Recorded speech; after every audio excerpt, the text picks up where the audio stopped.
Intinya kan bukan di perdebatan tadi, bukan di persoalan tadi, tapi bagaimana menata diri kita dengan siam-siam sunnah tadi maupun wajib menjadi hamba yang senantiasa bertakwa, gitu loh.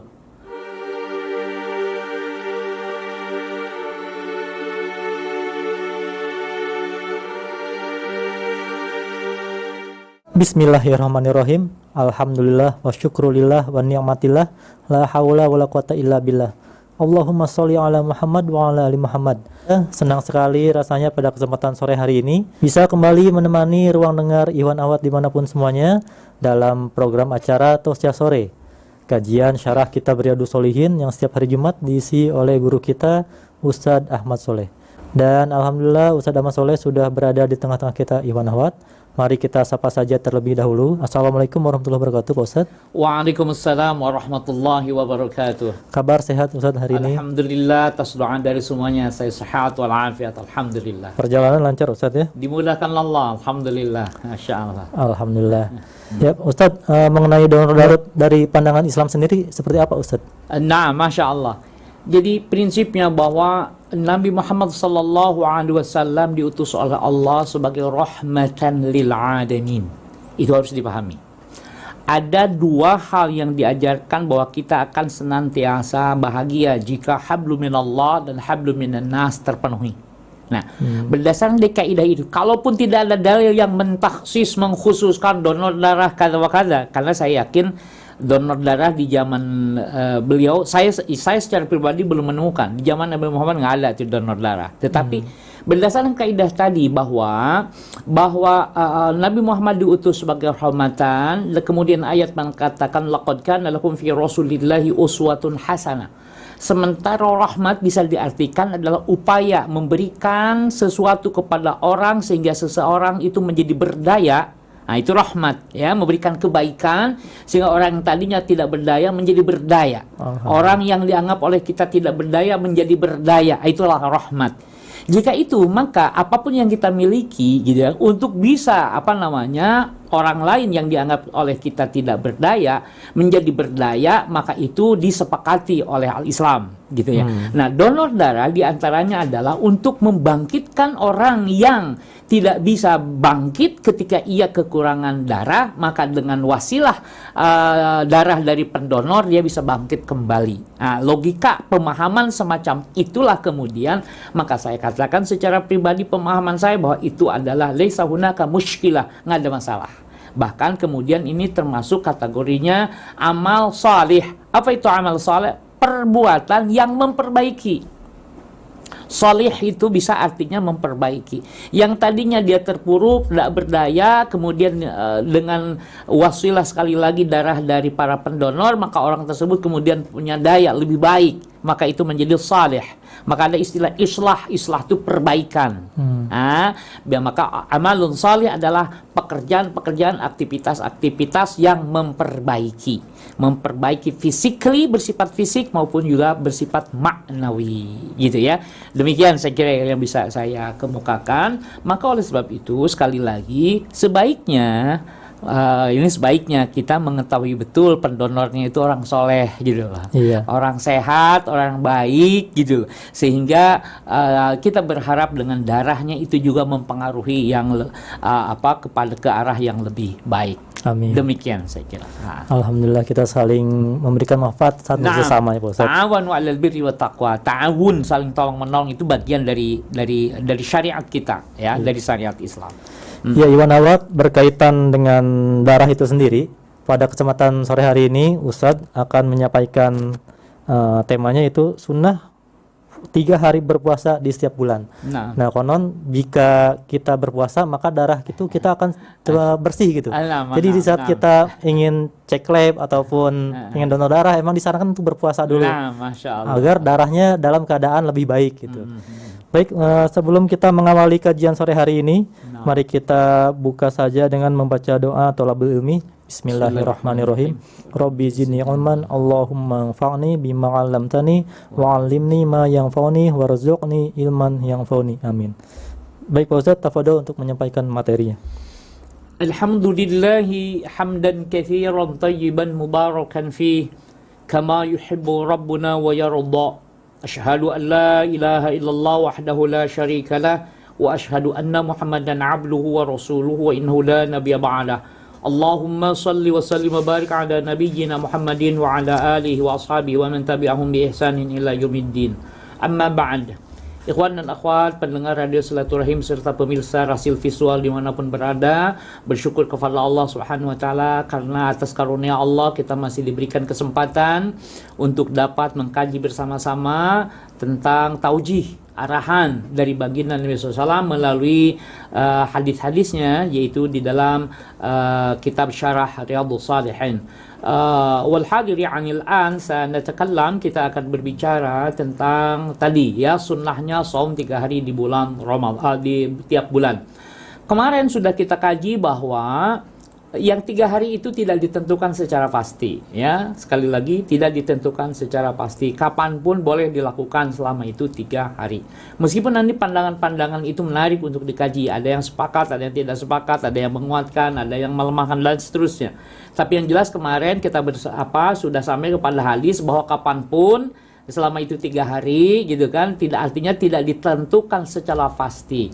Namun kemudian di hadis berikutnya, yaitu hadis yang kelima yang akan sekarang kita bahas, an Abi Darrin radhiyallahu an qala Rasulullah sallallahu alaihi wasallam, idza sumta minasy-syahri thalathan, bisa juga idza sumta thalathan minasy-syahr, begitu ya. Jika kamu berpuasa 3 hari di tiap bulan, minasyahr dari bulan gitu ya, fasum salasa asyarata, maka berpuasalah tanggal 13, wa arba'a asyarata, berpuasalah pada tanggal ke-14, wa khamsa asyarata, dan ke-15 ya, tanggal ke-15. Rawahu at-Tirmidzi, hadza hadisun rawahu, telah meriwayatkan hadis ini at-Tirmidzi, Imam at-Tirmidzi, wa qala, dan berkata Imam at-Tirmidzi, haditsun hasanun, hadis ini hadis hasan. Ikhwan dan akhwat pendengar radio Silaturahim serta pemirsa Rasil Visual, inilah alasan mengapa tadi kemudian di antara kita memilih tanggal 13, 14, 15 tiap bulannya. Karena ternyata hadisnya maujud, ada ternyata, yaitu ini yang barusan kita bacakan ya. Jadi terlepas dari kemudian tadi, karena orang berpegang enggak ditentukan kok, artinya boleh kapan saja dia berpegang hadis yang sebelumnya. Nah sekarang kita berpegang, saya ini 13, 14, 15 karena hadisnya ini jelas disebutkan. Oke, khalas, falyamal, lakukan saja, amalkan itu ya. Yang jangan ribut mempersoalkan itu, tapi kita nggak saum, itu persoalan ya. Sudah, kalau Anda misalnya punya ke waktu 13, 14, 15 dan itu bisa istiqomah, thayyib, bagus gitu ya. Bagi mereka yang memulai tanggal berapa? Tanggal 14, 15, 16 atau tanggal sebelumnya 12, 13, 14. Tidak ada masalah. Hadisnya juga ada sebelumnya kita bahas gitu ya. Meskipun nanti para ulama mencoba memahami mana yang dianggap pendapat yang lebih kuat.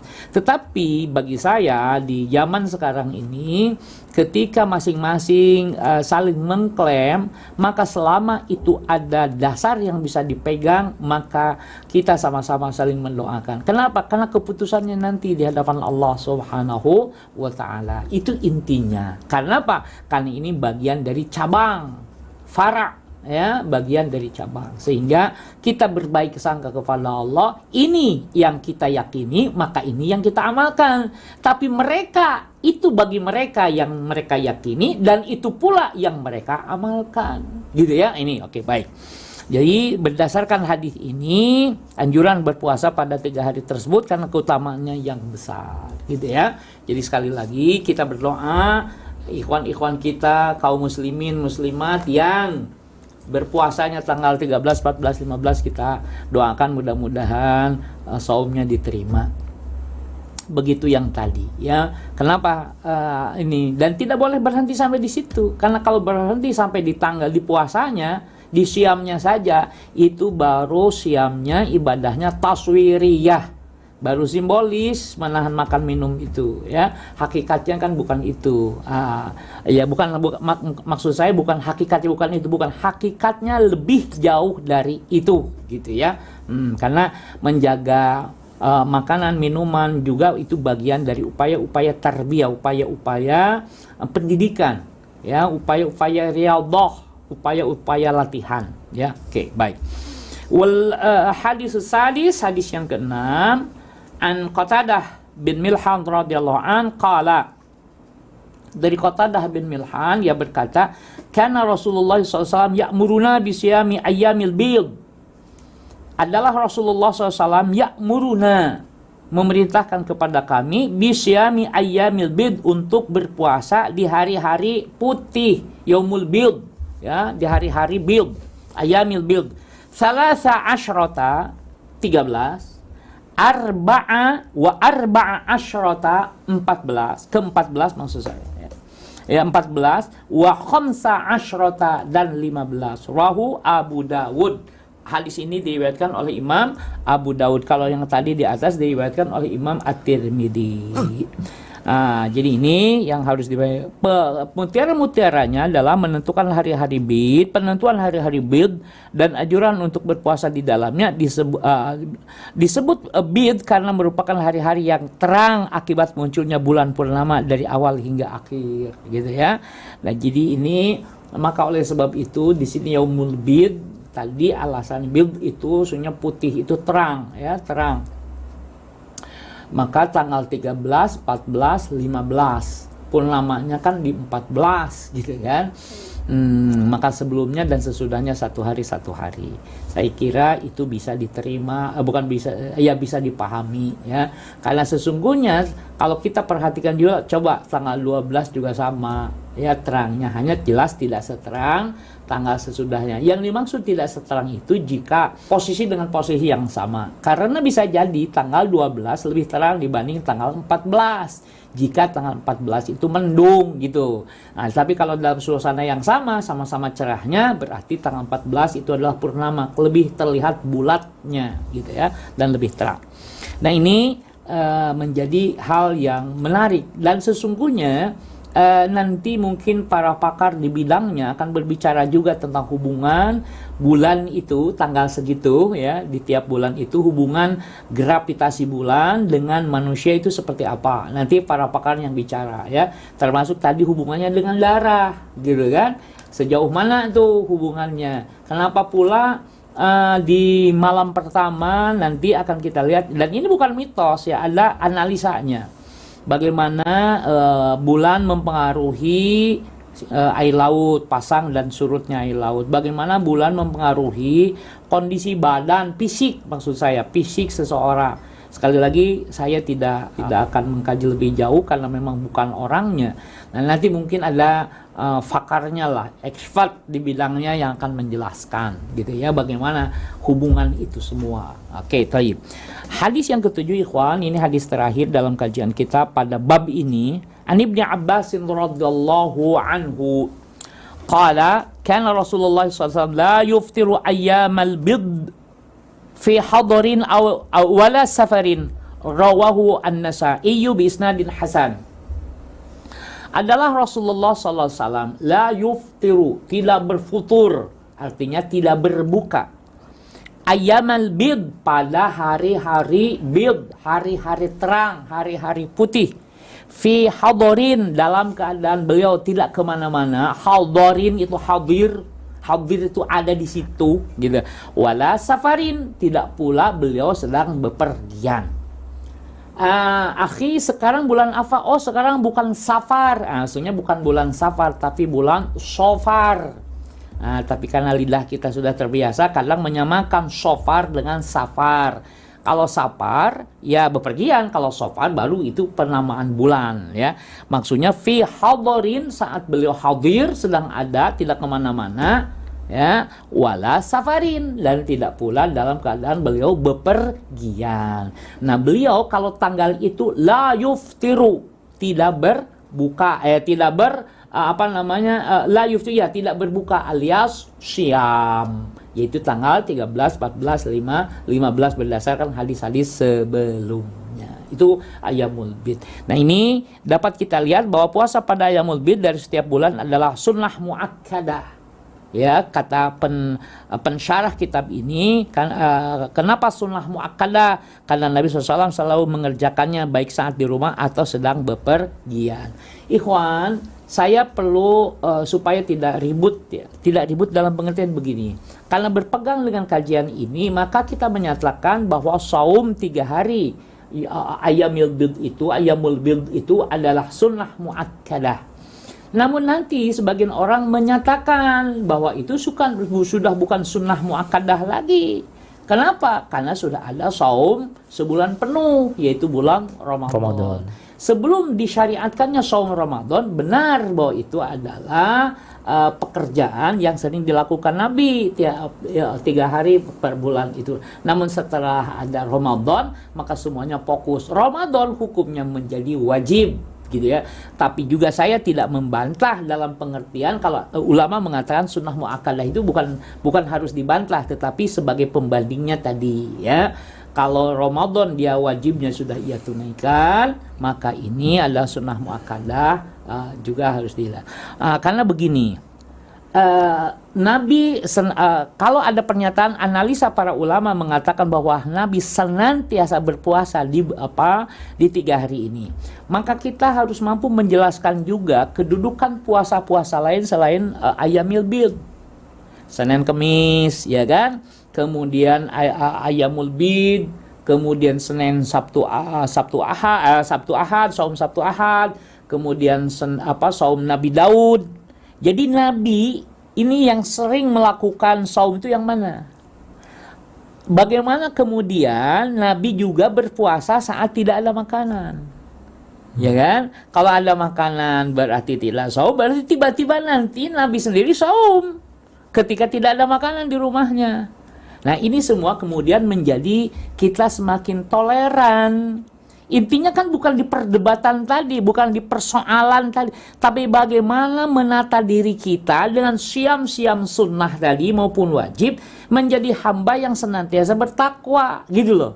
Jadi bukan di perdebatan masalahnya, wah ini 3 hari ini yang sunnah muakkadah, yang ini bukan. Jadi kita bersyukur kepada Allah, berterima kasih kepada para ulama yang telah menjelaskan, tapi bukan itu inti persoalannya. Inti persoalannya itu adalah alat. Itu adalah sarana. Jadi kita jangan ribut di sarananya, tetapi kalau bisa kita memperdalam bagaimana sarana itu mengantarkan kita menjadi senantiasa bertakwa. Minimal lisan kita bisa terjaga, lisan kita bisa diatur, lisan kita lebih banyak memuji Allah Subhanahu wa taala, lisan kita bersih, lisan kita terhormat, lisan kita menunjukkan bahwa kita punya akhlak, bahwa kita umat Nabi Muhammad sallallahu alaihi wasallam, gitu ya. Nah, maka oleh sebab itu saya kira ini menjadi catatan buat kita semuanya. Jangan sampai kemudian kita merasa banyak berpuasa, kemudian lebih menguasai tentang teori-teorinya, ya, tapi kemudian itu menjadi alat untuk tafarruq, naudzubillah. Jangan dijadikan alat untuk berpecah belah. Jangan dijadikan alat untuk saling menjatuhkan. Tetapi kalau bisa dengan mengetahui seluruhnya kita menjadi lapang dada. Ya, mampu menampung orang-orang yang baru tahu. Saya Ustaz mau saum Senin Kemis. Afal ya'mal, lakukan saum Senin Kemis. Saya belum bisa sih Senin Kemis, bisanya kalau Senin Kemis kan berarti berapa hari dalam sebulan? 8 hari. Saya bisanya baru 3 hari. Afal ya'mal. Ya, 3 hari seperti tadi. Kalau saya sih alhamdulillah Ustaz, atas doa dari semuanya, dari Ustaz, dari para kiai, dari para habaib, saya alhamdulillah sudah bisa saum Daud. Masya Allah, mudah-mudahan saum kalian diterima oleh Allah Subhanahu wa taala dan berakibat kepada kebaikan. Ya, berakibat lisan kalian semakin terjaga, ya, lisannya dihiasi dengan zikir-zikir, dengan istighfar, dengan sholawat dan lain sebagainya, ya, Masya Allah. Nah, jadi sekali mengucapkan itu berbobot. Karena tidak banyak bicara yang sia-sia, ya. Salah satu pengendalian siam itu adalah pengendalian lisan, gitu ya. Demikian saya kira yang dapat saya jelaskan sebagai pengantar pada kajian pada sore hari ini. Wassallallahu ala nabiyyina Muhammadin walhamdulillahi rabbil alamin. Wallahu a'lam bissawab.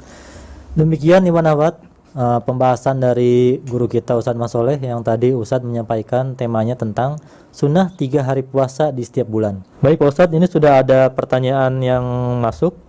Kita bacakan saja. Pertanyaan pertama datang dari Bapak Agung di Bogor, Pak Ustadz. Assalamualaikum warahmatullahi wabarakatuh. Waalaikumsalam warahmatullahi wabarakatuh. Jika kita sedang niat puasa qada bulan suci Ramadan, namun teman kita ada yang menyajikan makanan, apakah puasa kita harus dibatalkan? Karena sunnahnya jika kita sudah dijamu orang lain, maka tidak boleh ditolak. Syukran, Pak Ustaz. Naam. Jika itu saumnya qada, ya, qada itu berarti mengganti kewajiban.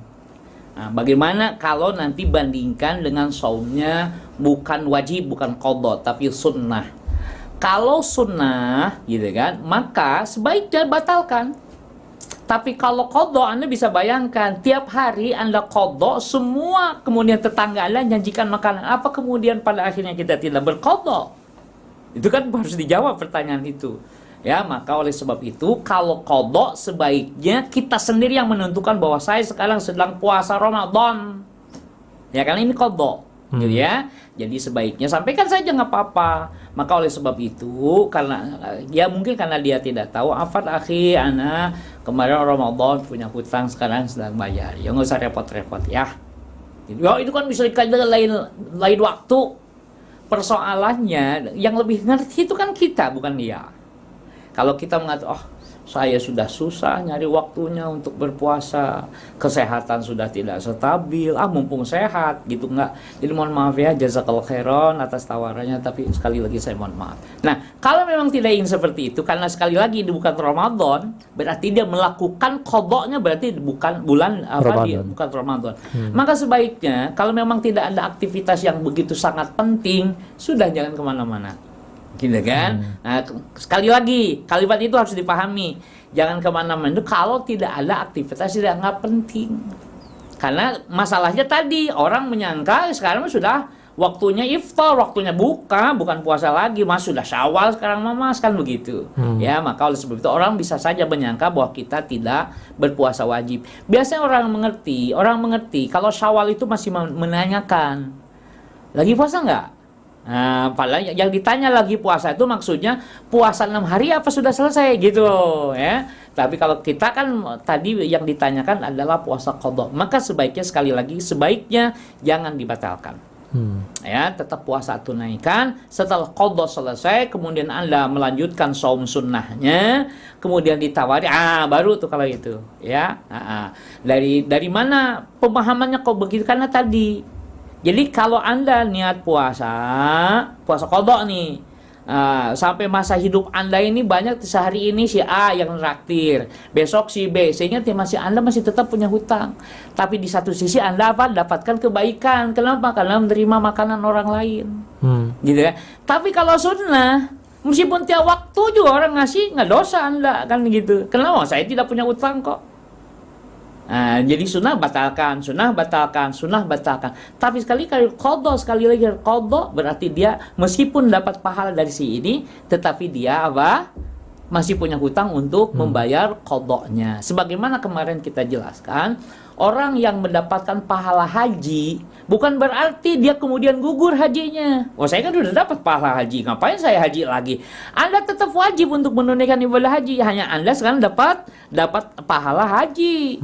Anda punya pahala mati syahid, bukan berarti kemudian Anda boleh mati begitu saja. Tetap harus wala tamutunna illa wa antum muslimun gitu ya. Nah, jadi kesimpulan yang dapat saya kemukakan, hendaknya kita tidak membatalkan saum qada, karena saum qada adalah kewajiban. Adapun saum sunnah beda lagi. Ya, demikian yang bisa saya jelaskan. Wallahu a'lam bissawab. Jadi kalau saum qada itu kita wajib membayarnya Ustaz ya, karena bukan suatu hutang. Betul. Ya Pak Ustadz, pertanyaan selanjutnya ini datang dari pendengar kita di Semarang yang mendengarkan melalui radio Luna FM Semarang. Assalamualaikum warahmatullahi wabarakatuh Pak Ustadz. Waalaikumsalam warahmatullahi wabarakatuh. Saya Ibu Zainab dari Semarang. Pertanyaannya, Pak Ustadz Ahmad Soleh, mohon dijelaskan urutan tertinggi sampai terendah puasa-puasa sunnah. Terima kasih. Masya Allah, Ibu Zainab. Zainab ya. Puasa apa urutan tertinggi? Jelas pertama Nabi katakan yang tertinggi adalah saum Daud, itu sebaik-baik puasa.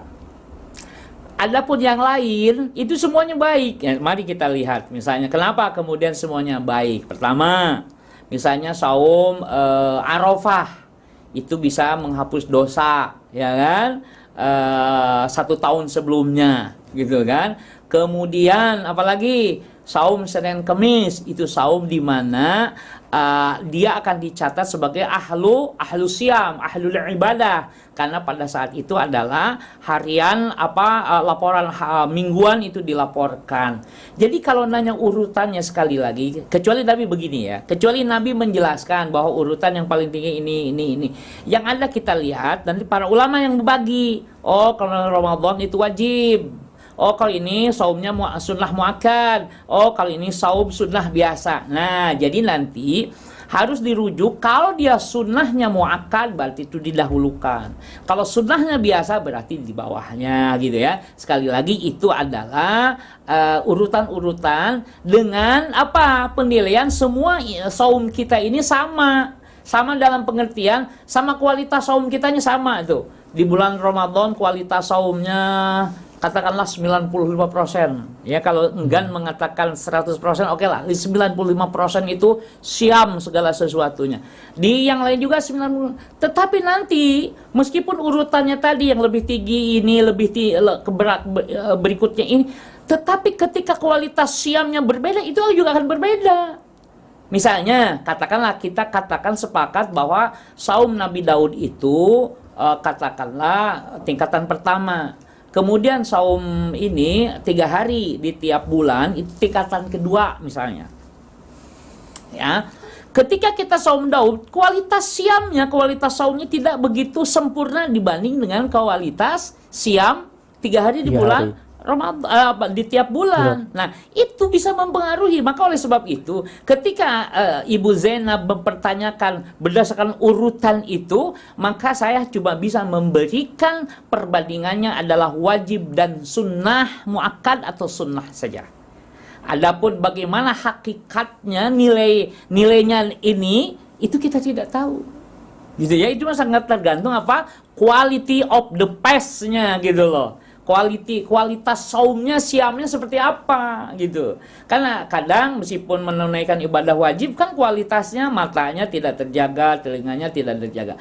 Tapi ketika melaksanakan saum sunnah maka kualitas saumnya lebih bagus.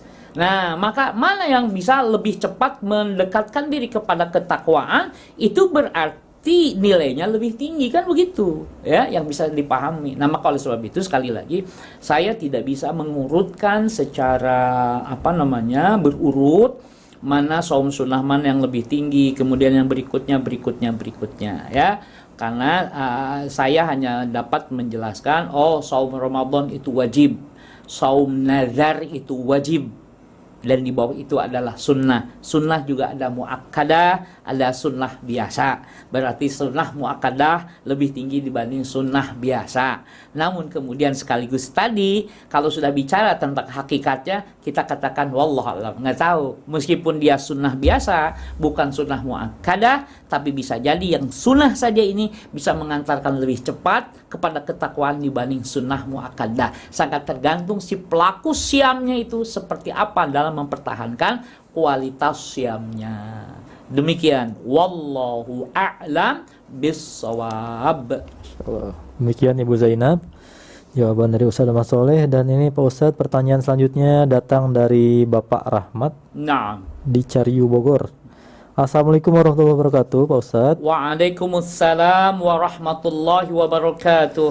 Mohon izin bertanya, apakah manfaatnya saum sunnah Senin Kamis dan Yaumul Bid untuk diri kita, dan mana yang lebih kuat hadisnya Pak Ustadz, apakah puasa Senin Kamis atau Yaumul Bid? Syukron. Masya Allah.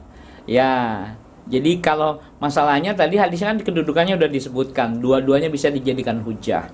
Kalau Senin Kemis itu pernah dikemukakan juga memang bisa diamalkan. Begitu juga saum yang 3 hari ya. derajatnya hasan, ya. Derajatnya artinya bahwa kalau kita lihat ya kepada hadis itu kan selain hasan juga ada yang sahih, apalagi riwayat Imam Muslim gitu kan. Jadi sekali lagi para ulama ketika menyatakan bahwa itu adalah sunnah, maka analisa terhadap hadisnya telah dilakukan gitu ya. Jadi kalau pertanyaannya untuk apa sekarang nanya mana yang lebih kuat, hadis Senin Kemis dengan hadis 3 hari tiap bulan gitu ya. Kalau kemudian Anda mempertanyakan itu bahwa itu enggak, pokoknya mana yang lebih kuat saya amalkan. Wah, masya Allah ya. Tetapi yang jelas dua-duanya kuat masalahnya, gitu ya. Dua-duanya benda hadisnya bisa dipertanggungjawabkan oleh para ulama. Jadi kalau lagi-lagi kita jadi begini, bahkan nanti ini bagus ya. Pertama di tingkat awal selalu harus bicara tentang dasar hukum. Kedua pelaksanaan. Ya, kalau dasar hukumnya kuat berarti pelaksanaannya jadi benar. Tapi kalau dasar hukumnya mungkar, saya tidak katakan dhaif tapi mungkar, maka pelaksanaannya menjadi maksiat. Gitu ya.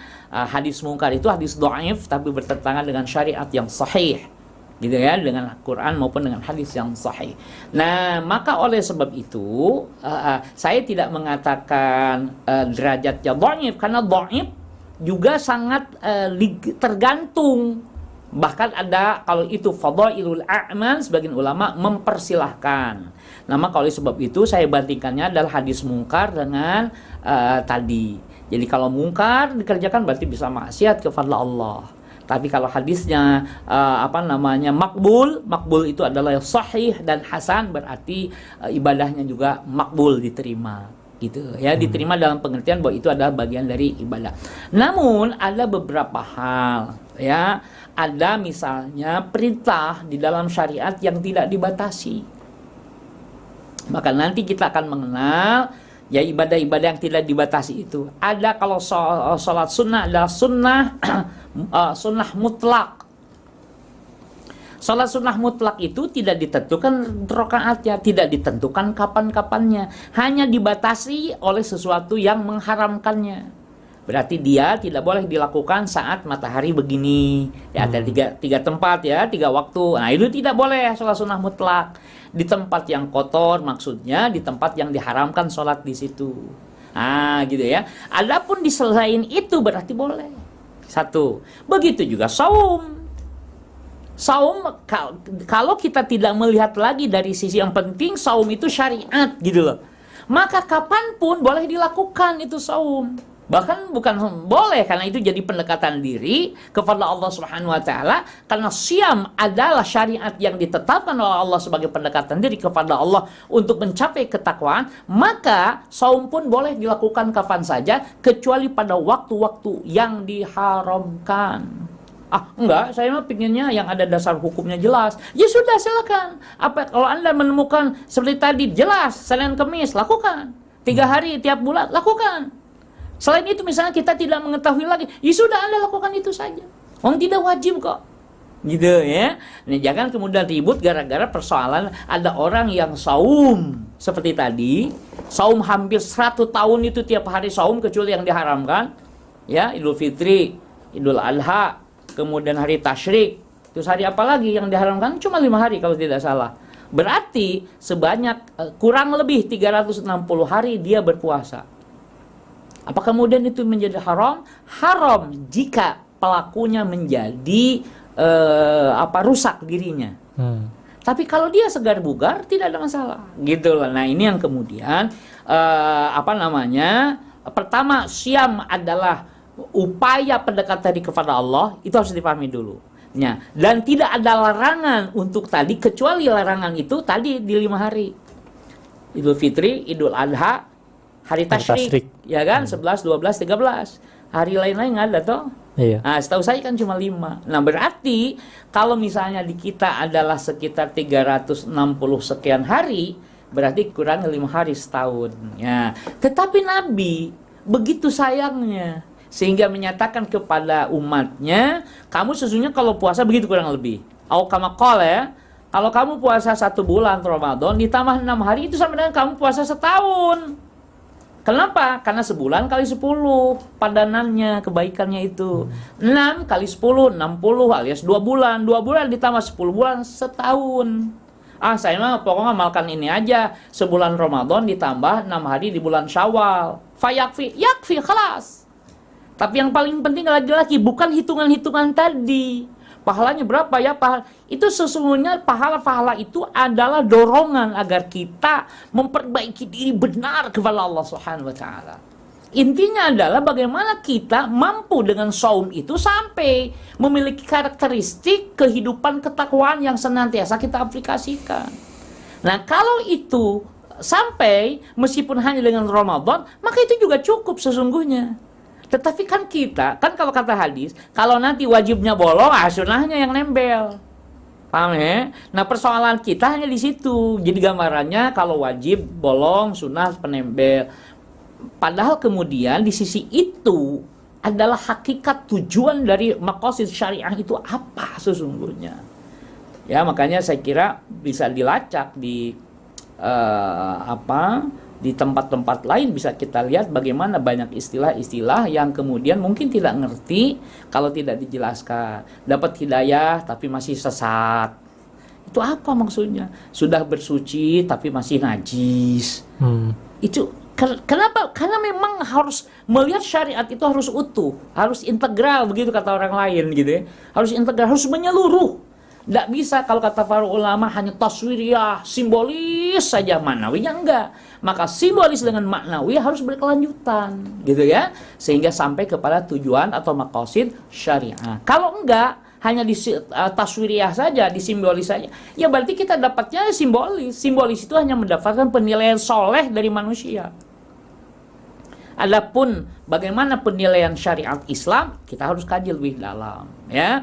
Kadang udah benar sholatnya sesuai dengan hadis, misalnya sallu kama ra'aitumuni usolli, misalnya gitu, sesuai dengan apa yang sampai kepada kita riwayatnya. Tetapi di sisi lain dia tidak mampu mencegah perbuatan keji dan mungkar. Padahal Quran mengatakan inna sholata tanha 'anil fahsya'i wal munkar. Namun dia tidak peduli kepada fakir miskin, padahal surat Al-Maun mengatakan gitu ya, dan tidak mau menolong yang lain. Nah, kalau itu semua tidak dilakukan berarti ya kita olahraga jadinya gitu ya. Nah, ini begitu juga tentang puasa. Jadi jangan khawatir ya, maka lakukanlah manapun tentang siam itu, dan berharap kepada Allah gitu ya, kita bisa lebih takwa kepadanya. Demikian yang dapat saya jelaskan. Wallahu a'lam bissawab.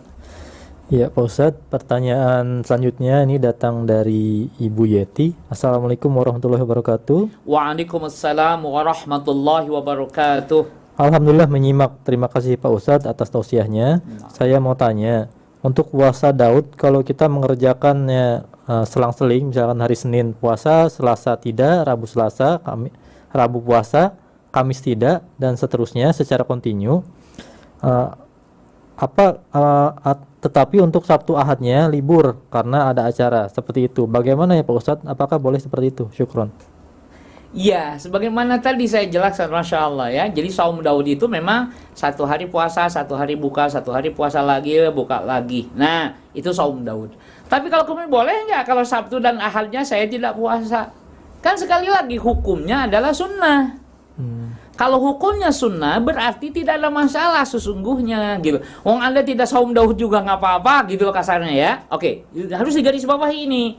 Jangan sampai kalau sudah ngambil saum Daud berarti wajib. Nah, saya katakan ketika kita sudah ngambil saum Nabi Daud, kemudian kita wajib seperti tadi, itu di makom tertentu. Ketika kita sudah mengokohkan gitu kan, berazam akan menunaikan sesuai dengan itu. Maka kata kalau dalam makom tertentu atau dalam ini itu tidak boleh Sabtu Ahad libur. Harusnya kalau Sabtunya harus puasa ya puasa, Ahad baru buka. Atau kalau misalnya Sabtu harus buka ya buka, Ahad nanti puasanya gitu lah. Tetapi sekali lagi ya, kalau saya secara umum bahwa saum Daud itu hukumnya sunnah bukan wajib. Gitu ya. Oke. Kalau sunnah alias bukan wajib, maka Anda tidak saum Daud juga tidak apa-apa. Nah, lalu bagaimana kalau kita sudah saum Daud tetapi kemudian seperti tadi pas saat Sabtu Ahadnya dilewat, nanti mulai lagi Senin, Rabu, ya kan? Jumat, Sabtu Ahad, laisa hunaka musykilah, sebagaimana itu bukan masalah, sebagaimana tidak ada masalahnya orang yang berpuasa sepanjang tahun yang dia tinggalkan cuma hari-hari yang diharamkan. Sekali lagi, ini pun bukan kewajiban. Kalau kemudian kita ribut, bahkan bisa jadi tafarruq, nggak bisa itu setahun puasa terus-menerus. Kan saya katakan, yang dia tidak puasa kalau hari-hari yang diharamkan. Ya tapi tetap nggak ada sunnahnya. Ya sudah, kalau Anda memang menganggap bahwa itu tidak ada sunnahnya, Anda tidak harus ribut, nggak usah amalkan. Jadi Anda tidak boleh, kemudian tidak boleh protes kata mereka yang meyakini itu. Karena masalahnya surga dan neraka bukan milik Anda, di situ persoalannya gitu loh. Kecuali surga Anda yang menentukan syarat-syaratnya, neraka juga begitu. Nah, sementara ini kan tadi, yang dilarang dia tinggalkan. Hari-hari yang dilarang puasa dia jauhi. Tapi yang tidak dilarang dia lakukan puasa. Pendekatan diri kepada Allah Subhanahu wa taala. Nah, ini yang kemudian penghayatan di sini untuk bisa lapang dada sekali lagi memang tidak mudah. Ya, apalagi kita menganggap bahwa apa yang kita yakini adalah hukum universal bagi orang lain. Nah, ini persoalan. Nah, paling tidak apa yang kita pahami berarti untuk kita, apa yang mereka pahami untuk mereka. Kalau dianggap di antara kita ada penyimpangan pemahaman, maka bisa duduk bersama alias diskusi, atau dalam bahasa kita ada yang disebut dengan bukan muhadharah, ada satu istilah ya. Ya artinya tukar pendapat lah ya, tukar kajian, tukar pandangan, bukan suatu persoalan yang ini. Dan saya kira kita ini terbuka lah ya, siapapun di antara kita mestinya akan terbuka ya, karena ilmu itu masya Allah kita terbatas kan, ada kita dengan sanad-sanad kita, mereka dengan sanad-sanad mereka. Jangan dianggap kemudian apa yang berbeda sanadnya kemudian harus dibentur-benturkan ya, karena bisa jadi sanad-sanad yang berbeda itu bisa di-combine, bisa dijama', digabungkan sehingga kebenaran itu menjadi variasi. Demikian yang bisa saya jelaskan. Wallahu a'lam bissawab. Ya Pak Ustadz, ini pertanyaan selanjutnya kita ambil dari pemirsa YouTube Hasil TV. Nah, pertanyaan dari Bapak Fahrul Rozi Nur. Assalamualaikum warahmatullahi wabarakatuh Pak Ustadz. Waalaikumsalam warahmatullahi wabarakatuh. Terima kasih atas tausiahnya Pak Ustadz, sungguh sangat memberikan ilmu, Masya Allah. Bagaimana Pak Ustadz, bagaimana bagi yang sudah mengamalkan puasa Daud? Mohon pencerahannya. Bagaimana jika kita sudah melaksanakan puasa Daud dengan puasa yang 3 hari itu, bagaimana Pak Ustadz? Iya. Jadi begini. Lagi-lagi, coba bagaimana Nabi memandang kita. Jadi Nabi ini tidak ingin kita ini terbebani oleh pensyariatan. Nabi tidak menginginkan kita ini terbebani oleh syariat atau ajaran lain. Nah, jadi Nabi ingin kita ini dengan syariat-syariat itu enjoy gitu. Dengan syariat-syariat itu menikmati betul gitu. Nah, kalau kita belum bisa menikmati betul alias masih terbebani, maka oleh Nabi dikurangi. Ya, sekali lagi oleh Nabi dikurangi agar kita tidak terbebani oleh syariat. Nah, maka oleh sebab itu kalau sudah sekali lagi, kalau sudah saum Daud, ya, kalau sudah saum Daud sekali lagi, Anda boleh tidak melakukan yang lain. Kalau sudah saum Daud, karena itu yang tadi saya katakan, ada yang nanyakan yang tertinggi, ya. Tetapi kalau Anda juga ingin dan Anda mampu tidak mengakibatkan apa-apa, bahkan Anda enjoy saum Daud Anda sudah lakukan, maka tidak ada masalah dengan 3 hari ini. Sebagaimana juga yang 3 hari ini boleh ditinggalkan ketika kita sudah melaksanakan saum Ramadan penuh. Tapi kalau kita saum Ramadan sudah dan kita masih mampu melakukan saum-saum yang lain, sebaiknya lakukan juga. Sebagai pengabdian diri kepada Allah. Sesungguhnya di awalnya ya sebagai pengabdian, tapi sesungguhnya di lain pengabdian, selain pengabdian itu ada yang disebut dengan pembinaan. Jadi sesungguhnya saum itu membina diri untuk bertakwa gitu loh ya. Nah, maka sekali lagi ya, jadi ini harus dipahami. Jadi jangan kemudian nanti dibentur-benturkan ya. Jadi kalau kita jadi ada yang seperti tadi, sudahlah kamu dengan dengan saum Daud udah cukup. Nah, bisa begitu, nanti ada orang yang memberi nasihatnya. Tetapi nanti, kamu baru saum Nabi Daud aja sudah merasa cukup, tambah lagi kayak saum apa? Ada juga yang begitu. Tapi saya ingin sampaikan, prinsipnya adalah, ketika kita enjoy melaksanakan itu semua, lakukan terus. Tapi jika itu menjadi beban, Anda tidak diwajibkan kok. Gitu ya.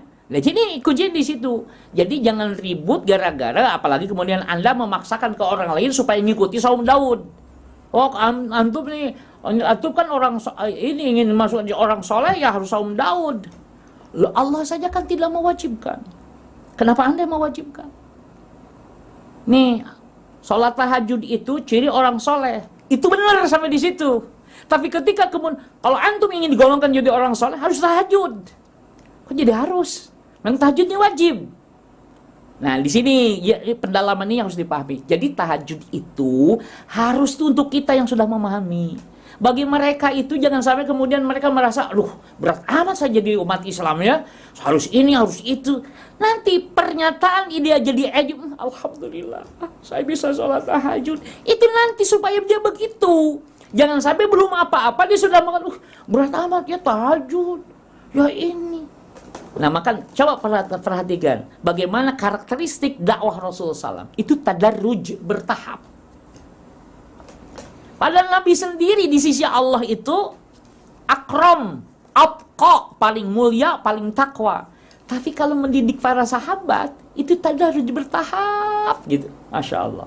Ya, ada sahabat yang kemudian terkesan itu saja, menahan puasa, tetap berpuasa saat safar. Nabi dengan atraktif membatalkan puasanya. Sehingga kemudian kita meyakini bahwa itu sunnah kalau bepergian itu hendaknya buka. Padahal juga boleh menahan kalau memang kuat. Tetapi kalau kita tidak kuat di perjalanan, merasa tersiksa, boleh Anda berbuka, ganti di hari lain. Begitu. Maka sebenarnya komparasinya, perbandingannya itu harus adil, harus menyeluruh. Kalau tidak, kita jadi jomplang memahaminya. Jadi seluruh syariat itu sama. Si A, si B, si C yang sudah mapan beragamanya baru masuk Islam jadi sama. Enggak begitu. Ya, semuanya ada tahapannya. Bagi yang sudah mapan begini sebaiknya. Bagi yang baru mengenal Islam, sudah Anda pelajari aja dulu tauhid, syahadat, ya kan? Pelajari dulu sholatnya, peraksan itu. Itu aja bagi mereka berat. Ya, untuk ngamalkan, untuk menghafal bacaan sholat aja, Masya Allah. Kalau kita tidak bijaksana mengajarinya, dia aja sudah, ini yang satu doa ini, iftitahnya. Yang ini doanya beda lagi. Bagi mereka itu menjadi satu kepusingan tersendiri, gitu kan. Ketika terlalu banyak yang dikemukakan. Maka oleh sebab itu, maka permudahlah, ya. Maka hendaknya kita melihat, jangan mengukur orang lain itu dengan diri kita, maka ukurlah diri mereka dengan mereka sendiri, gitu ya. Maka kita harus mengenal, ya, dai itu harus mengenal madunya, kemampuannya. Masya bagaimana juga Nabi memperlakukan kibarus sahabat, para sahabat senior dengan sahabat-sahabat yang lain berbeda. Ya, jadi itu juga menunjukkan bahwa di kalangan sahabat juga bervariasi, gitu loh, ya. Demikian sekira yang bisa saya jelaskan. Wallahu a'lam bissawab. Masya Allah. Ustadz, ini pertanyaan selanjutnya, pertanyaan di luar tema. Assalamualaikum warahmatullahi wabarakatuh, Pak Ustadz. Waalaikumsalam warahmatullahi wabarakatuh. Pak Ustadz, apakah boleh kalau setiap habis sholat isya saya melaksanakan sholat witir 3 rakaat? Jadi sepertiga malam nanti tinggal melaksanakan sholat tahajud pada sisanya. Waalaikumsalam. Terima kasih Pak Ustadz. Dari seorang ibu usia 63 tahun di Jakarta. Masya Allah, baik. Iya, tidak mengapa habis sholat isya langsung witir, gitu ya. Aduh, tapi Ustadz saya kan bangun lagi. Ini mari kita lihat dulu. Bagi mereka yang meyakini atau memahami bahwa sholat witir penutup sholat malam, berarti kan ini sudah witir. Nah, supaya tidak witir, kata Ibnu Abbas, tambah lagi 1 rakaat. Sehingga yang tadinya witir menjadi genap. Setelah genap, sholat apa tadi yang 1 witir? Yang 1 rakaat. Sebagian mengatakan itulah sholat sunnah mutlak. Sholat sunnah mutlak maka menjadi genap. Setelah genap baru sholat malam. Setelah sholat malam baru ditutup lagi dengan witir. Ah, saya nggak ngerti kalau gitu. Ya sudah begini kalau gitu. Satu, tadi Anda sudah witir, sudah bangun, Anda bisa sholat apa? Syukur wudhu. Setelah syukur wudhu, baca Quran. Baca Quran juga saya sudah 1 juz. 1 juz itu 40 menit saya, sementara waktunya masih banyak. Perbanyak sholawat dan istighfar. Kalau kemudian menjadi ragu jika ditambah lagi penjelasan seperti yang dikemukakan Ibnu Abbas tadi, gitu ya. Jadi kalau sudah witir, karena ini sebagai penutup sholat malam, gitu kan, maka kemudian nanti ganti amalan soleh yang lain. Paham ya? Karena sesungguhnya banyak pilihan ketika kita syubhat dalam memahami satu persoalan. Kan saya 2 witir, berarti saya nggak sholat malam. Sudah kalau gitu istighfar kayak perbanyak. Berapa istighfar kalau untuk sekian jam? Ya terserah Anda berapa banyak, gitu kan. Baca lagi sholawat. Sholawat juga Masya Allah, gitu kan. Nah ini jadi saya kira, saya tidak ingin menjadikan Anda menjadi bingung. Tapi pertama, Anda jika memang seperti tadi yang dijelaskan, setelah witir, kemudian ditambah 1 rakaat sehingga menjadi genap. Setelah genap Anda sholat malam lagi, genap. Setelah itu baru witir lagi. Tetapi kalau itu syubhat, penjelasan itu dianggap tetap syubhat, saya ragu, sudah Anda witir. Setelah witir Anda kalau bangun malam baca Quran, banyak istighfar, baca sholawat, baca tahlil dan zikir-zikir lainnya. Ya, karena sholat itu lidzikri, untuk mengingatku, kata Allah. Jadi kalau sholatnya Anda tidak, maka esensi dari sholat Anda gunakan. Dalam hal ini sholat sunnah ya, dalam hal ini sholat sunnah, maka Anda gunakan supaya tetap ingat kepada Allah. Itulah kenapa kemudian sehari semalam 5 kali. Maka tempoh hari saya pernah jelaskan mana yang lebih bagus, di jama' sholat itu karena ada rukhsah atau tidak. Saya katakan kalau Anda tumakninah dengan jama' karena memang itu ada sunnahnya, ada syariatnya. Tapi kalau Anda juga misalnya meskipun bepergian, Anda tidak mengambil itu, gitu kan, karena Anda ingin mengingat Allah itu terus menerus, maka Anda tidak harus menjama' kalau memang tidak memberatkan Anda, gitu. Kok jadi pelin-pelan begitu? Enggak pelin-pelan, justru ini bagaimana orang tersebut kondisinya semacam apa. Karena sesungguhnya syariat itu tergantung kondisi si pelaksananya. Sekarang begini, wudhu untuk sholat itu harus atau sunnah? Harus. Tapi harus itu menjadi tidak harus ketika mereka yang tidak menemukan air. Kata Quran apa? Kalau tidak menemukan air, tayamum. Kalau gitu maka kesimpulan para ulama bukan wudhu, tapi bersuci. Toharohlah yang diharuskan. Tapi tadi wudhu itu menjadi harus bagi mereka yang mendapatkan air dan sehat. Tapi bagi mereka yang sakit, meskipun ada air boleh tayamum. Atau dia tidak sakit tapi tidak menemukan air, maka boleh tayamum. Wudhu dan tayamum itu 2 kondisi yang berbeda. Apa yang membedakan? Kondisi orangnya, situasinya, gitu ya. Maka oleh sebab itu nanti bisa jadi tahu ya, berdiri dalam sholat itu wajib, tapi tidak wajib bagi orang lain. Oke? Sekali lagi saya katakan, berdiri dalam sholat itu wajib, tapi menjadi tidak wajib bagi yang lain. Yang lain siapa? Yang sakit, yang sudah Nah, jadi kondisinya tuh yang mempengaruhi. Gitu ya, oke. Nah, maka oleh sebab itu saya kira harus utuh melihatnya, analisa-analisa terhadap perkembangan fikih, perkembangan ini, perdebatan para ulama itu, Masya Allah ya. Kita menjadi bersyukur pada Allah karena ternyata apa yang kita pikirkan sudah ada di kalangan para ulama, meskipun itu menjadi perdebatan yang menarik. Tapi paling tidak ternyata para ulama terdahulu sudah mendalam memikirkannya ya, sehingga terjadi perbedaan-perbedaan, saya menyatakan perbedaan itu menjadi variasi, menjadi variatif ya, sehingga kita sebagai orang yang hidup di zaman ini gampang untuk memilihnya. Jadi agama itu menjadi ringan, bukan menjadi beban yang berat. Meskipun juga taklif itu artinya beban ya, beban itu artinya, kalau bahasa kita beban itu ada sesuatu yang memberatkan, tapi taklif yang dimaksud adalah pembebanan sebagai kewajiban atau keharusan. Ya, itu saya kira yang dapat saya jelaskan. Wallahu a'lam bissawab. Demikian Ibu jawaban dari Ustadz Ahmad Soleh. Ini pertanyaan selanjutnya Pak Ustadz. Nah, Datang dari Bapak Abdullah di Depok. Assalamualaikum warahmatullahi wabarakatuh. waalaikumsalam warahmatullahi wabarakatuh. Ini Pak Abdullah menanyakan dua pertanyaan. Nah, Mohon izin bertanya Pak Ustadz. Ketika kita berpuasa Ayyamul Bid pada tanggal 13 dan 14 dan pada tanggal 15-nya kita ada uzur sehingga tidak berpuasa. Apakah bisa diganti pada tanggal-tanggal lainnya Pak Ustadz? Yang kedua, apa sebenarnya makna Ayyamul Bid? Apakah poinnya puasa sunnah 3 hari di tengah bulan atau puasa 3 hari berturut-turut? Mohon penjelasannya Pak Ustadz. Syukron. nah. Baik, ketika kita siam di Ayyamul Bid 12, 13 kita berpuasa. Pas masuk ke 14 atau misalnya 13, 14 kita puasa. Pas masuk ke 15 ada uzur. Boleh nggak diqadha? Boleh. Bahkan enggak juga nggak apa-apa. Gitu ya. Sekali dari mana dasarnya dari mana sih pemahaman itu kan gitu. Itu mesti kita harus punya dasarnya. Kenal. Pertama sekali lagi Pak, ini hukumnya sunnah ya.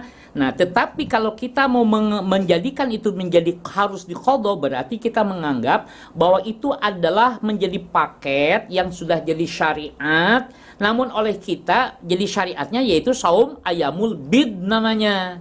Tapi kalau kemudian tadi itu, loh, kenapa tadi dikatakan tidak harus diqadha juga nggak apa-apa? Dari sisi hukum, karena itu hukum bukan wajib, sehingga tidak harus dibayar karena bukan hutang gitu loh. Satu ya, orang tidak puasa 3 harinya juga tidak harus diqadha gitu ya, apalagi ini cuma sehari dari 3 gitu ya. Ini satu. Yang kedua kemudian, apa ini maknanya dengan Ayyamul Bid? Tadi sudah dijelaskan, Ayyamul Bid itu adalah hari-hari putih, hari-hari bersinar. Nah, sekarang ini saya tidak menisbatkan kepada agama penjelasan ini. Hanya saya memahami Ayyamul Bid itu karena tadi sekali lagi bulan, gravitasi bulan itu mempengaruhi termasuk kepada semangat seseorang. Oke, sampai sini dulu nih. Jadi ketika dalam suasana semacam itu kemudian dia berpuasa. Makanya begini, ada orang tiba-tiba sholat nggak ada apa-apa, tiba-tiba nangis dia, nangis. Kenapa? Karena suasana hatinya mendukung untuk itu, sehingga dia sholatnya menikmati betul. Nah, maka oleh sebab itu sekali lagi saya memahaminya begitu. Oh, Ayyamul Bid itu kalau sedang saum Anda berdoa saja. Ini bagi-bagi yang sedang sampai. Berdoanya berbeda dengan berdoa di tempat yang berbeda dan waktu yang berbeda. Seakan-akan kalau pada saat puasa Ayyamul Bid gitu ya, begitu juga nanti kalau dibandingkan di Ramadan itu di 10 hari terakhir. Gitu ya. Nah, 10 hari terakhir itu karena conditioning kondisi kejiwaannya diduga sudah mapan, sudah stabil gitu loh. Tentu ini juga yang serius mencarinya ya, bagi mereka yang sama saja 10 hari pertama, kedua, ketiga ya sama saja, begitu juga yang puasanya di Yaumul Bid, Ayyamul Bid sama saja. Kalau dia puasanya biasa-biasa saja ya nggak ada bedanya dengan Senin Kemis, dengan saum Daud, dengan saum-saum yang lain. Tapi kalau dia mencarinya dengan serius, maka istighfarnya saja berbeda. Apa sih maksudnya istighfarnya berbeda? Ya kalau biasanya dalam kondisi tidak serius saya sebut astagfirullahaladzim, astagfirullahaladzim, astagfirullah.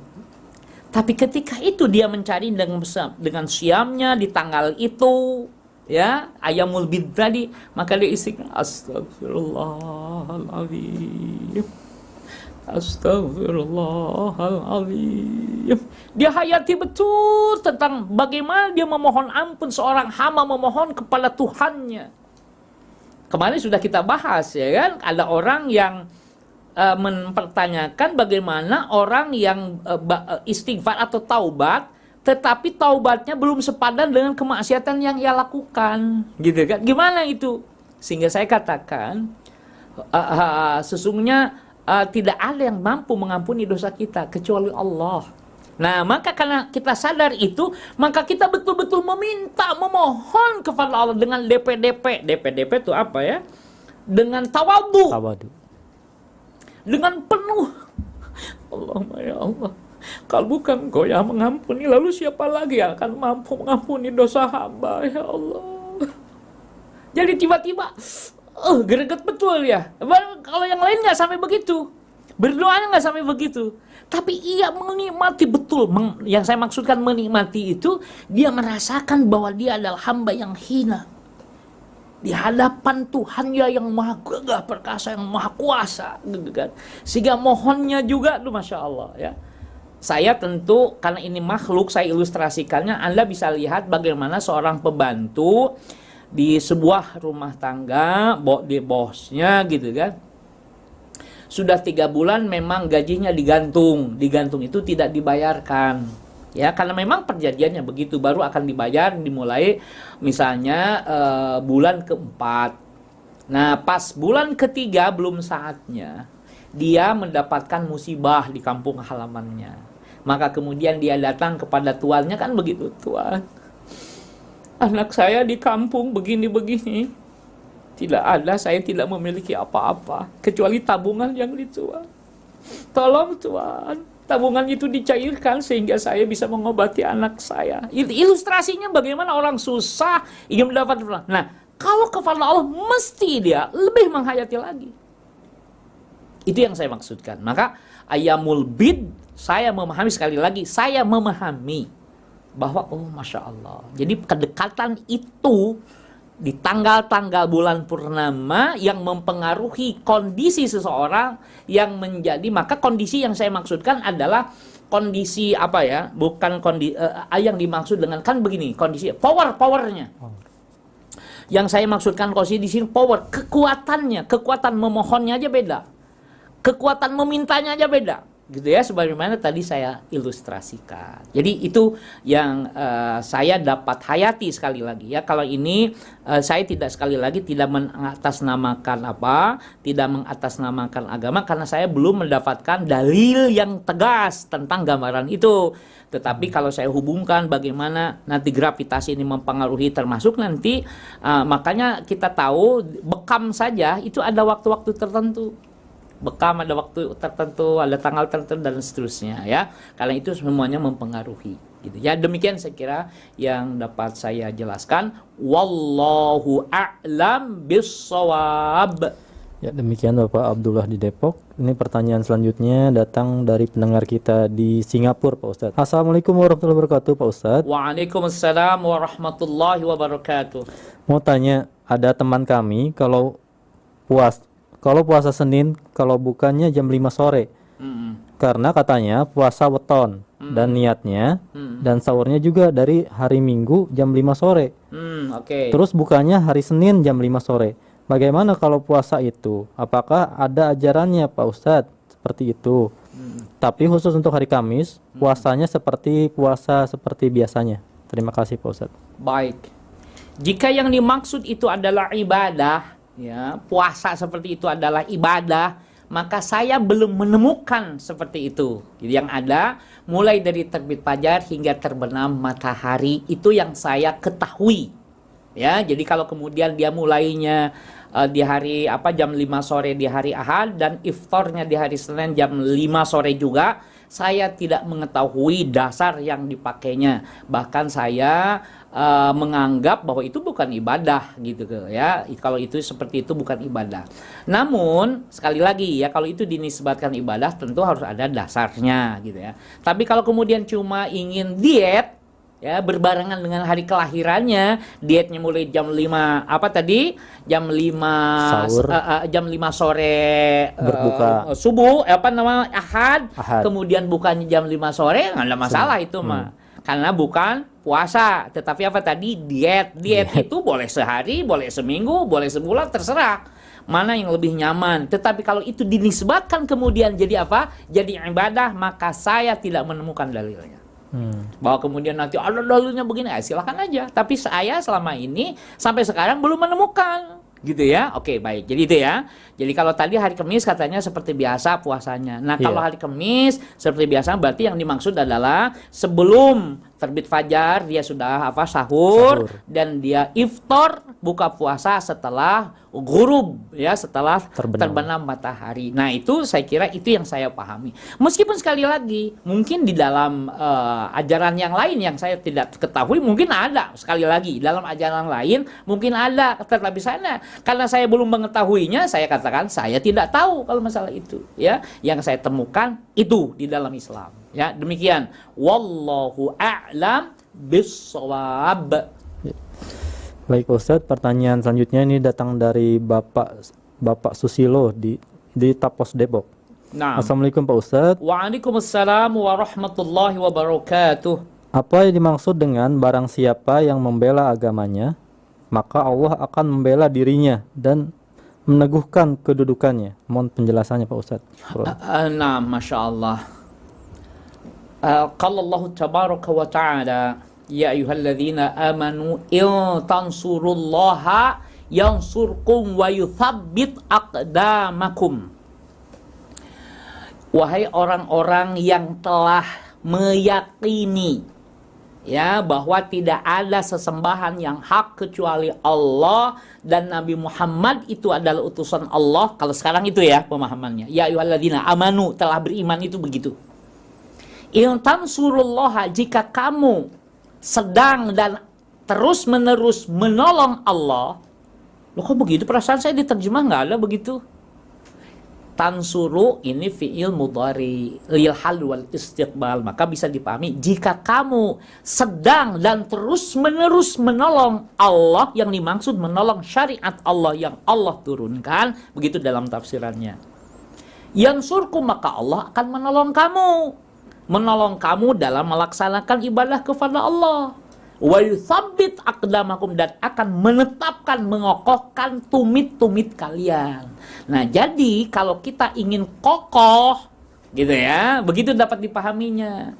Kalau kita ingin kokoh, tidak dikriminalisasi oleh orang lain, maka kita harus menolong agama Allah dengan serius. Serius dalam bahasa ini adalah mujahadah dalam bahasa Quran. Nah, jadi jihad itu adalah keseriusan. Ya, karena serius, maka mujahid itu adalah orang yang berpikirannya hanya memberi, tidak ada konsep menerima. Jadi mujahid itu adalah mereka yang mujahid fisabilillah, konsepnya memberikan pengorbanan apa saja, hartanya, jiwa, bahkan nyawanya yang dia miliki cuma satu-satunya. Kalau syariat memerlukan, dia akan berikan kepada Islam dalam rangka menolong Allah. Allah kan nggak perlu ditolong. Naam, Allah tidak perlu pertolongan kita. Tapi Allah menguji kita bagi sejauh mana kita menolong agama syariat yang Allah turunkan itu. Kita diam juga. Jangan kita menyimpulkan bahwa syariat Islam ini berkembang gara-gara perjuangan kita. Tidak. Kita duduk saja ketika Allah menghendaki syariatnya jaya. Ini harus dipahami dulu. Jangan sampai kemudian, kita nggak perlu menolong agama Allah. Allah kan nggak perlu ditolong. Lah, siapa lagi yang menolong Allah dalam pengertian zat? Nggak ada. Kita menolong dari syariat Allah yang turunkan sebagai bukti kita ibadah kepada Allah Subhanahu wa ta'ala. Ta'abudan, ibadah. Jadi nolong agama Allah itu berjihad mempertahankan ibadah. Gitu kan? Lah kalau Allah kan nggak perlu ditolong. Lah kamu nyari nafkah ngapain juga? Bagi Allah kan tidak terpengaruh ngasih rezeki kepada kamu dengan ibadah, dengan usaha kamu. Buktiin kamu masih usaha. Kamu jualan ini, bisnis ini dan itu. Untuk apa? Ya cari rezeki. Kenapa cari rezeki? Allah kan sudah ngasih rezeki sama kamu. Nah, jadi kadang ada istilah lambe ele ya. Lambe ele itu apa? Mulut jelek itu kadang suka membantah orang-orang yang sembarangan tuh begitu, gitu ya. Jadi yang dimaksud menolong Allah, yang dimaksud adalah menolong syariat Allah Subhanahu wa ta'ala yang diturunkan oleh Allah kepada kita sebagai penilaian Allah kepada kita bahwa itu ibadah ta'abudan lillah kepada Allah Subhanahu wa ta'ala. Jadi sesungguhnya tanpa gerak kita, pertolongan kita, bagi Allah mudah untuk memenangkan agamanya. Bahkan kita semuanya umat Islam sekarang ini tidak bergerak, nggak ada yang dakwah, nggak ada yang, ya Allah yang menjaga kok. ya, maka bisa saja itu. Tetapi sekali lagi Allah ingin nguji kepada hambanya tadi, disyariatkanlah ini dan itu, dan nguji itu punya maksud untuk kebahagiaan manusia di dunia dan di akhirat, bukan untuk Allah. Allah nggak perlu apa-apa kok, gitu ya, bisa dipahami ya. Jadi mahasiswa saya bertanya, Ustaz, untuk apa kita dakwah? Kami kemarin kajian psikologi dakwah, filsafat dakwah. Untuk apa kita dakwah? Wong Allah yang bisa beri petunjuk. Kamu dakwah itu untuk kebahagiaan kamu dunia akhirat. Kamu dakwah sehingga ada orang yang menentang syariat jadi ngerti dia. Yang tadinya dia memusuhi kamu, dengan dakwah kamu dia paham. Loh, ternyata untuk kebahagiaan saya toh, kata dia. Akhirnya dia jadi pendukung dakwah yang asalnya dia memusuhi. Nah, itu gambaran sederhana bagaimana dakwah itu dilakukan. Jadi untuk kebahagiaan kita. Kalau kita sekarang dikriminalisasi karena dia tidak tahu makna dari syariat yang kita pahami. Sekiranya dia juga ngerti dengan syariat yang kita pahami, maka dia akan jual kedudukannya untuk bisa mengikuti syariat yang kita pahami. Maka kata para ulama, para sahabat, sekiranya anak-anak raja itu mengerti tentang perasaan yang ada pada dada kita, maka mereka akan jual kerajaannya untuk bisa membeli yang dirasakan oleh kita.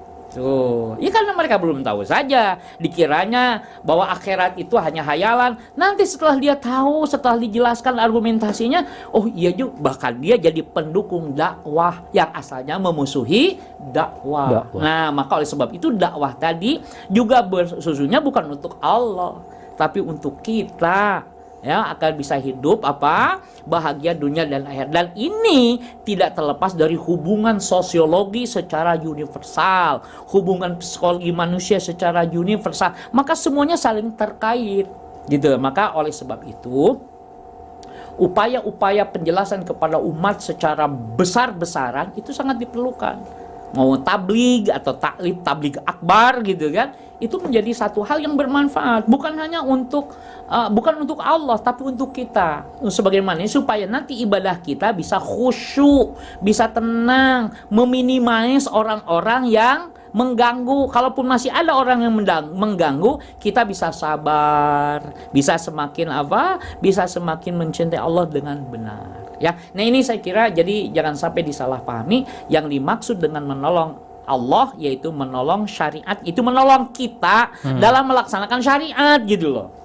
Ya, jadi sesungguhnya tidak ada kita bukan menolong Allah, ya, menolong kita sendiri, menolong kita untuk bisa mengaplikasikan syariat yang Allah turunkan. Ketika syariat yang Allah turunkan dihinakan, tidak diimani, nah kita yang menolong. Lah, kan Allah nggak bisa kerja sendiri. Sekali lagi, ini untuk kita sebagai hamba beribadah kepada Allah. Gitu ya. Nah, ini saya kira yang harus dipahami. Wallahu a'lam bissawab. Baik Pak Ustadz, ini mungkin satu pertanyaan terakhir datang dari Ibu Tini.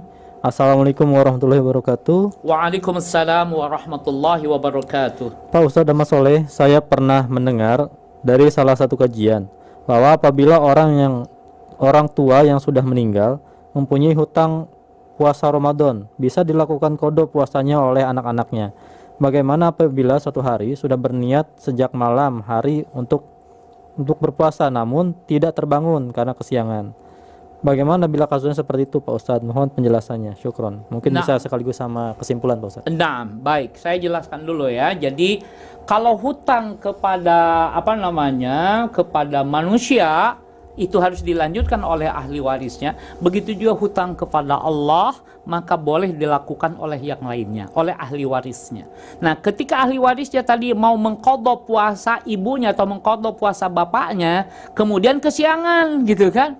Nah, saya sampaikan kesiangan untuk untuk sahur. Sahur sekali lagi bukan sebuah kewajiban.